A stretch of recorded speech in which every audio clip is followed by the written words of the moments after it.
Hello dear students.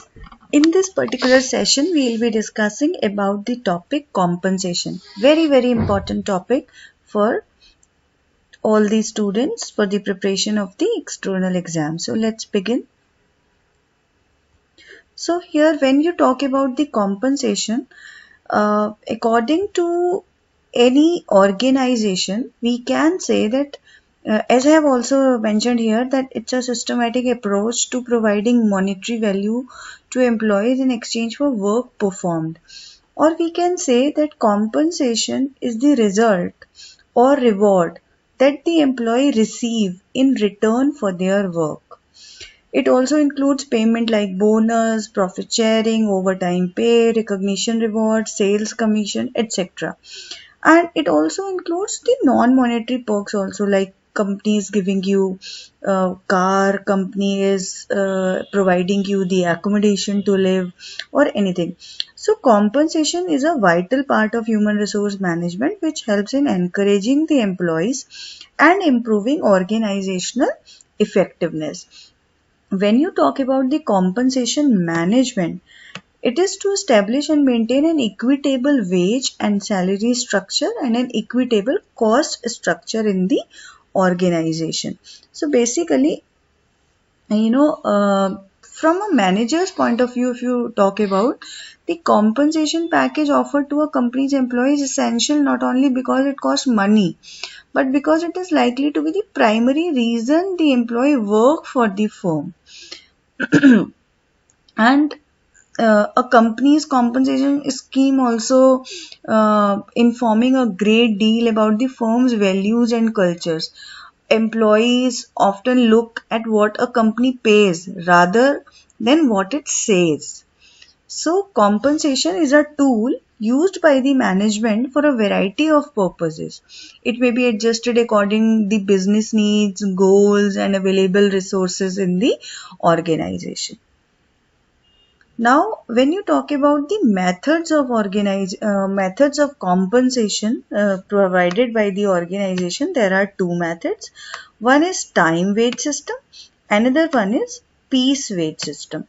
Time wage system means when wages are paid on the basis of time spent in the organization, like the salaried employees. I am working in the organization, which is, and after a month, they are giving me salary. So the entire month which I spent in my organization, based on that, I am provided with the salary by the organization. The another method is piece wage system. Like remuneration is based on the amount of work done or output of a worker.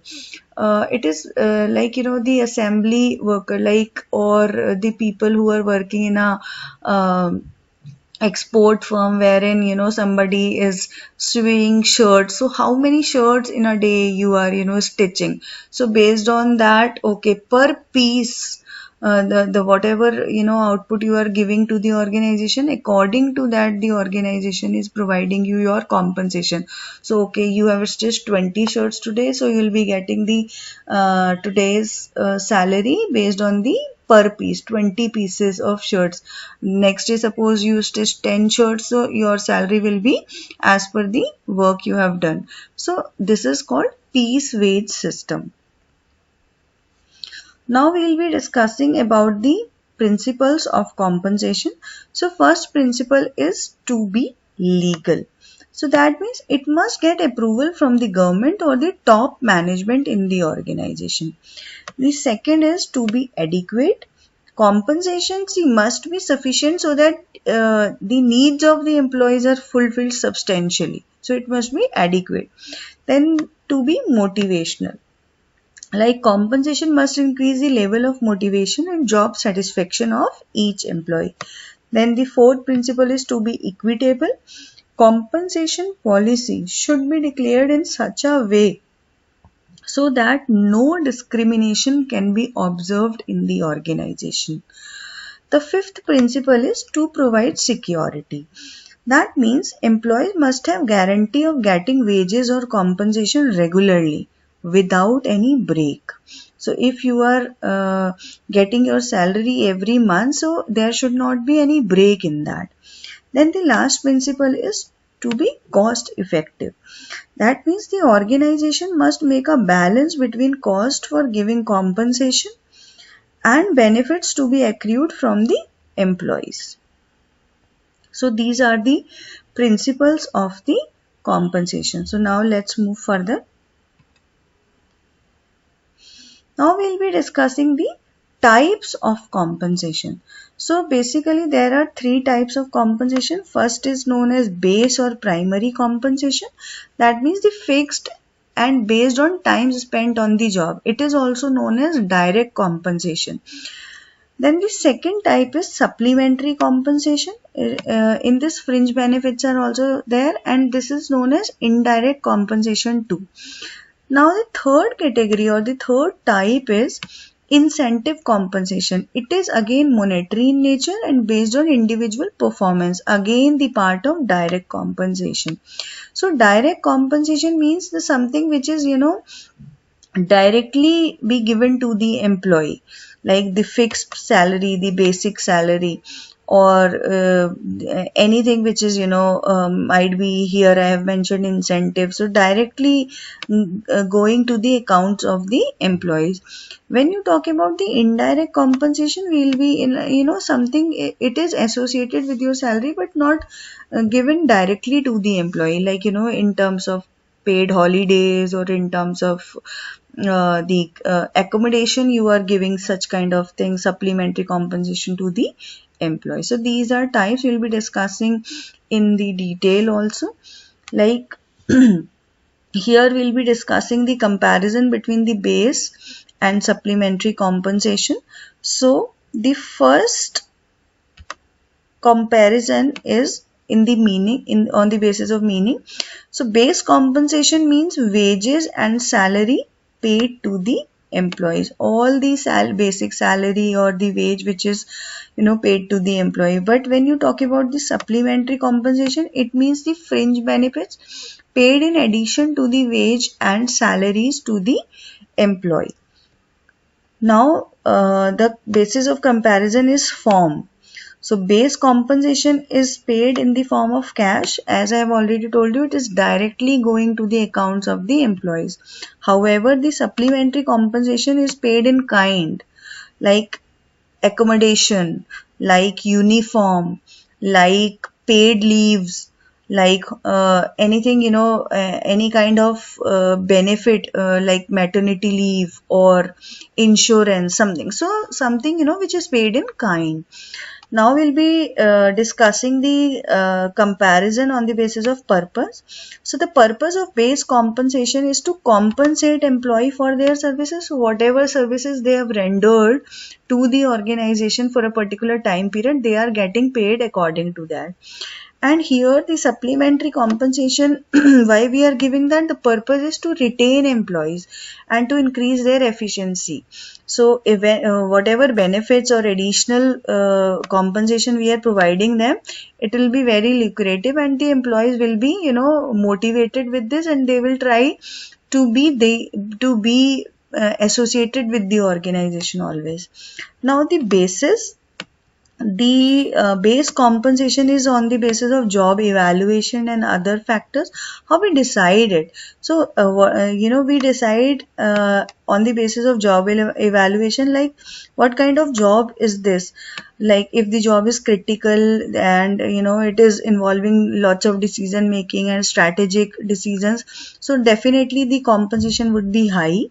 And if the job is average in nature or a simple job, so the compensation would be low. But the supplementary compensation depends on company policies and needs, like accommodation, it would be provided to all or something, it depends on the company's policies and the requirement of the organization.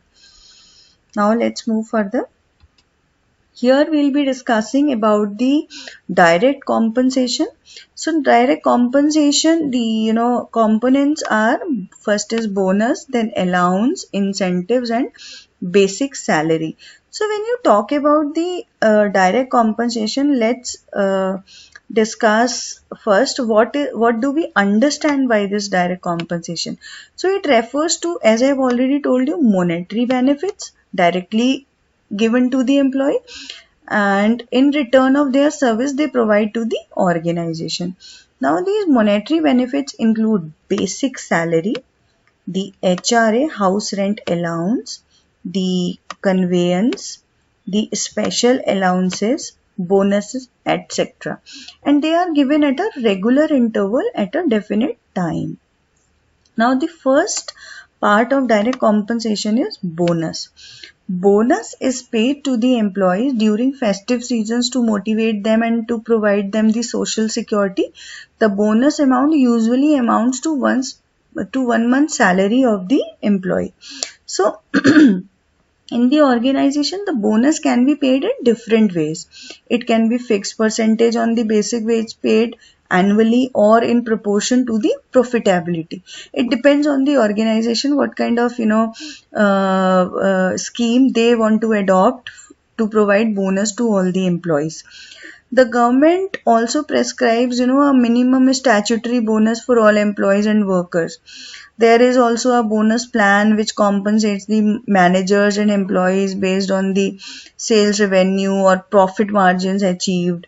And bonus plan can also be based on piece wages, but depends upon the productivity of the labor. Like somebody is producing very very good number of products, so the bonus can be given to such kind of employee, but again depending on the company's policy and the requirement.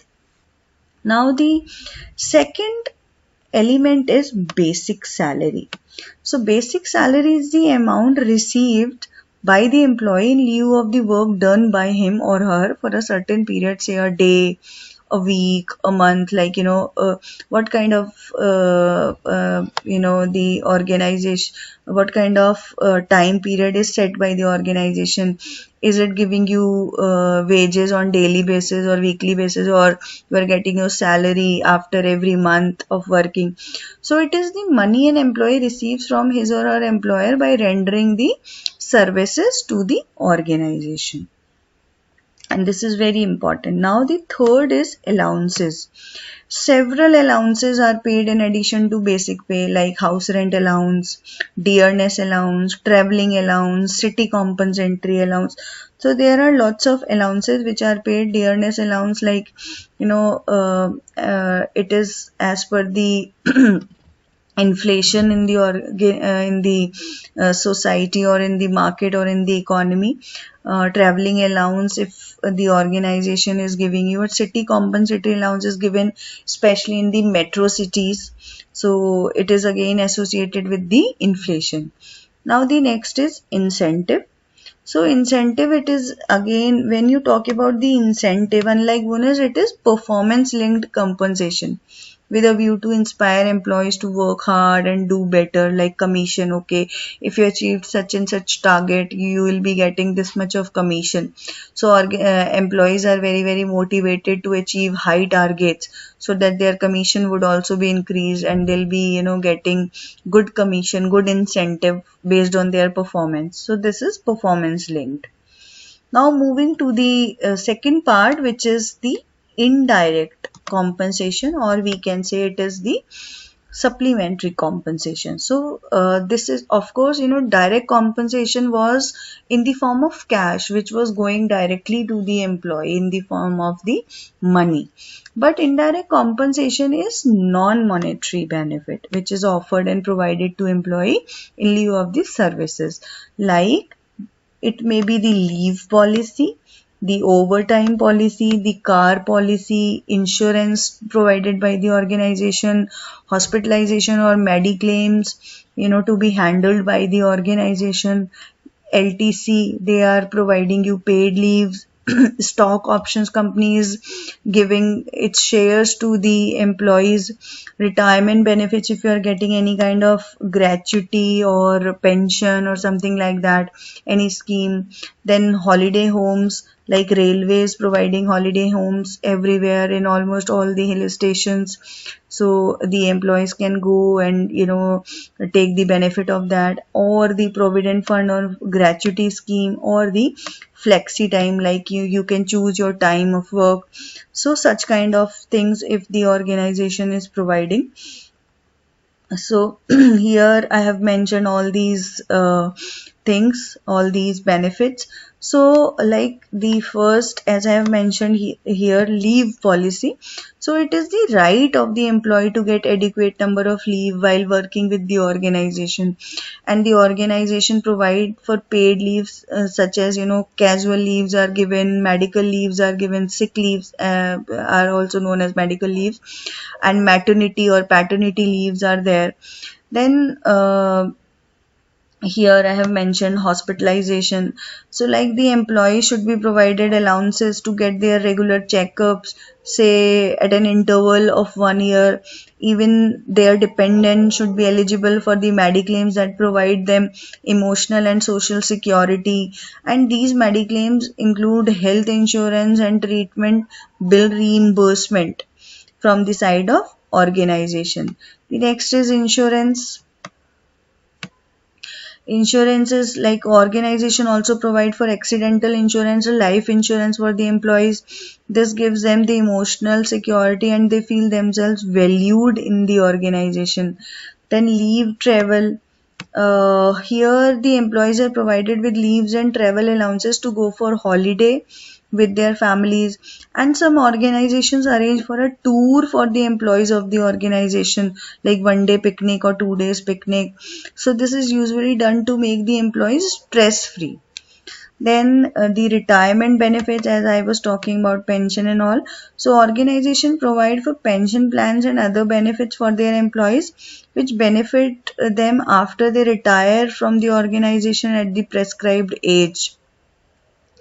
Oh, and here holiday homes, the organization provide for holiday homes, like I have told you about railway, and there are so many organizations which are providing holiday homes and guest houses for their employees, and different locations, mainly at the tourist destinations. And these holiday homes are usually located like either in hill stations or any most wanted holiday spots. The organizations make sure that the employee do not face any kind of difficulties during their stay in the guest houses also.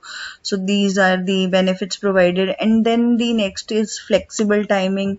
So flexible timing means the organization provide for flexible timing to the employees who cannot come to work during normal shifts to their personal problems, or might be any other valid reason. Then okay, oh, this is left, yeah, overtime allowance. So here employees should be provided with the adequate allowances and facilities during their overtime, if they happen to do so, such as transport facilities, overtime pay, etc. are provided to them. In hospitalization, we may also take into account the medical reimbursement also. So organizations also look after the health conditions of their employees, and they are provided with mediclaim for them and their family members. So these all are the indirect or the supplementary compensation which are given to all the employees in addition to the direct compensation. Now let's discuss about the components of compensation. See, basically when you talk about the types of compensation, the types direct, indirect and incentive. In direct and indirect, we have already studied the components also. But when in the exam it is asked that components of compensation, we have to write it a little bit differently. So when you let's discuss now the components of compensation. So it is consisting of 4 distinct components. Like first is base compensation, then allowances, I have already discussed, but again we'll be discussing, then incentive pay, and then the fringe benefits, which we already know as the supplementary compensation. Now the components are again are 2 types, like financial compensation and non-financial compensation. Financial compensation, of course, the monetary one, and the it is provided to employees in return to the service they provide to the organization. So basically, financial benefits, monetary benefits. The first in this is basic wage, which I have already told you. It is the primary part of the pay. It refers to the cash component of the wage structure based on which other elements of compensation may be structured. On the basis of your basic pay, the DA, the HRA will be decided. It is normally a fixed amount. The basic pay is fixed, which is subject to changes based on annual increment or subject to periodical pay hikes also. And wages and allowances of central and state government employees are determined through pay commissions, like 6th pay commission, 7th pay commission. So state government decides and central government decides for their employees. Like nowadays, these in central government, these 7th pay commission is going on. Then let's discuss the second one, which is called allowances. So here the first type of allowance is dearness allowance, which I have already told you. It is based on the inflation which is going on in the economy. So the payment of dearness allowance facilitates employees and workers to face the price increase or inflation of the prices of goods and services consumed. DA is the integral part of the wage system in India, and it is calculated as a specified percentage of the basic salary, which is then added to the basic salary along with the component to make up the total salary. So as I have already told you that, all the allowances, so they are, structured on the basis of the basic salary. So that's why we say that basic salary is the primary part of the pay. Now the second kind of allowance is known as HRA, which is house rent allowance. So organizations, what they do, either they provide accommodation to the employees, like, okay, these are the houses we are providing to you, you can stay there. And they are from different state, the people who are coming from the different states or country, so they can live there. Or they provide the house rent allowance to its employees, like they are giving the HRA in the salary as a cash, and employee can take anywhere the rented accommodation and give the rent from this HRA.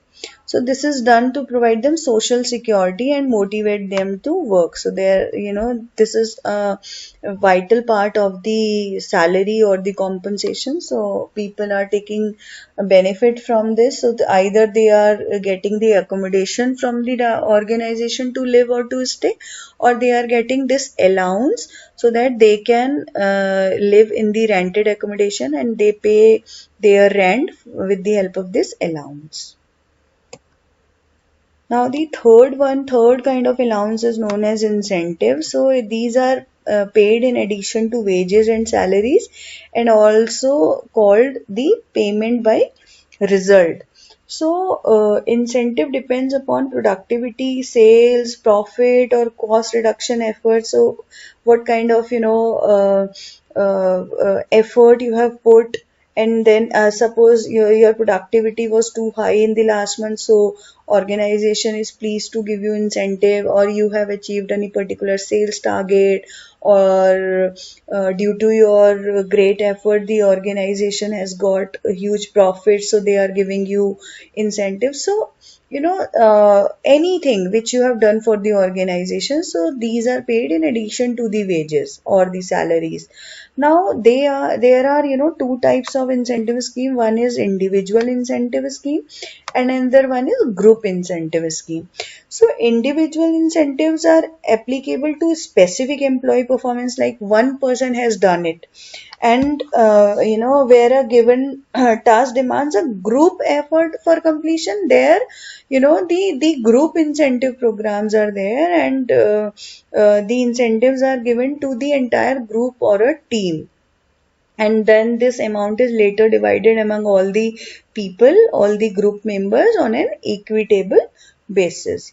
Like, the example can be the commission. So, like, commission to managers and employees may be based on sales revenue or profits of the company, and it is always a fixed percentage on the target achieved, and then it is divided among all on the equitable basis, or maybe the team leader gets a little bit high commission than other team members. And for taxation purpose also, commission is again a taxable component of compensation. So like, if you are getting commission from the organization, you need to give tax to the government on that commission. Now we'll be discussing the non-financial compensation. So all the financial compensations, they were all, in the form of monetary things. Now, when you talk about the non-financial compensation, so these benefits give psychological satisfaction to employees even when financial benefits are not available. Like, you are offering challenging job responsibilities to the employees. Like, their job is not boring, like they are not feeling the monotony in the job. So every day a new challenge or new, something new is offered to them. So the job responsibility is good, and the workplace is demanding their efforts, so they are not feeling bored, so they are not feeling saturated. So this is one of the non financial compensation.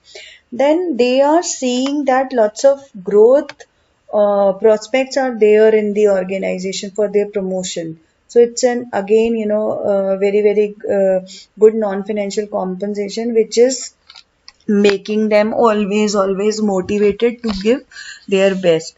Then the organization is providing them comfortable working conditions, or the competent supervision is there, so that they always feel that okay, I should work properly. And because the supervisor is very competent and he's watching if I will not be working, so I'll be out or something like that. So the supervision is also a kind of non-financial compensation, which is making them active all the time. And then if the organization is giving them flexi time opportunity or job sharing opportunity, or the next would be recognition of merit through certificate. If they have done something good for the organization is recognizing them and awarding them also.